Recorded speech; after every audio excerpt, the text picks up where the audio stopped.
पहला पाठ ईसाया 58, 9-14, अध्याय 58, पद संख्या 9 से 14। यदि तुम पुकारोगे तो ईश्वर उत्तर देगा, यदि तुम दुहाई दोगे तो वह कहेगा, देखो मैं प्रस्तुत हूँ। यदि तुम अपने बीच से अत्याचार दूर करोगे, किसी पर अभियोग नहीं लगाओगे और किसी की निंदा नहीं करोगे, यदि तुम भूखों को अपनी रोटी खिलाओगे और पगदलितों को तृप्त करोगे, तो अंधकार में तुम्हारी ज्योति का उदय होगा और तुम्हारा अंधकार दिन का प्रकाश बन जाएगा। प्रभु निरंतर तुम्हारा पथ प्रदर्शन करेगा, वो मरुभूमि में भी तुम्हें तृप्त करेगा और तुम्हें शक्ति प्रदान करता रहेगा। तुम सींचे हुए उद्यान के सदृश बनोगे, जल स्रोत के सदृश, जिसकी धारा कभी नहीं सूखती। तब तुम पुराने खंडहरों का उद्धार करोगे और पूर्वजों की नींव पर अपना नगर बसाओगे। तुम चारदीवारी की दरारें पाटने वाले और टूटे फूटे घरों के पुनर्निर्माता कहलाओगे। यदि तुम विश्राम दिवस का नियम भंग करना छोड़ दोगे और उस पावन दिवस को काबार नहीं करोगे, यदि तुम उसे आनंद का दिन, प्रभु को अर्पित तथा प्रिय दिवस समझोगे, यदि उसके आदर में यात्रा पर नहीं जाओगे, अपना काबार नहीं करोगे और निरर्थक बातें नहीं करोगे, तो तुम्हें प्रभु का आनंद प्राप्त होगा। मैं तुम लोगों को देश के पर्वत प्रदान करूंगा और तुम्हारे पिता याकूब की विरासत में तृप्त करूंगा। ये प्रभु का कथन है। सुसमाचार संत लूकस का सुसमाचार, अध्याय 5, पद संख्या 27 से 32। इसके बाद ईसा बाहर निकले।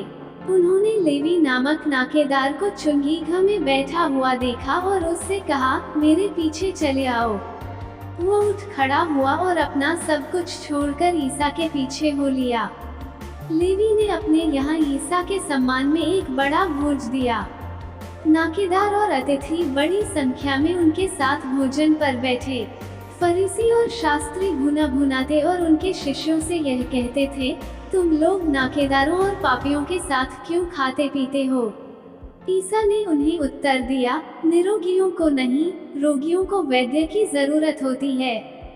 मैं धर्मियों को नहीं, पापियों को पश्चाताप के लिए बुलाने आया हूँ। मनन चिंतन। आज के सुसमाचार में यीशु कर लेने वाले लेवी को अपने पीछे चलने के लिए बुलाते हैं।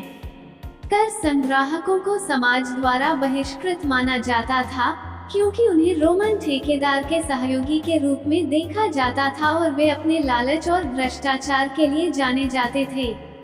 इन सब के बावजूद यीशु लेवी को एक इंसान के रूप में देखते हैं और उसे अपने पीछे चलने के लिए कहते हैं। आज का पद्यांश यीशु के संदेश को एक स्वीकृति और क्षमा का संदेश के रूप अनुस्मरण करती है। यीशु प्रत्येक व्यक्ति में मूल्य और महत्व को देखते हैं, भले ही उनका अतीत या उनकी वर्तमान परिस्थितियां कुछ भी हों।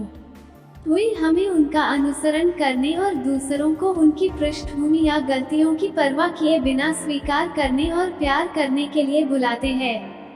यह एक अनुस्मारक है कि हर किसी को एक चिकित्सक, एक उद्धारकर्ता की आवश्यकता होती है और यह कि हर कोई प्रेम और स्वीकृति के योग्य है।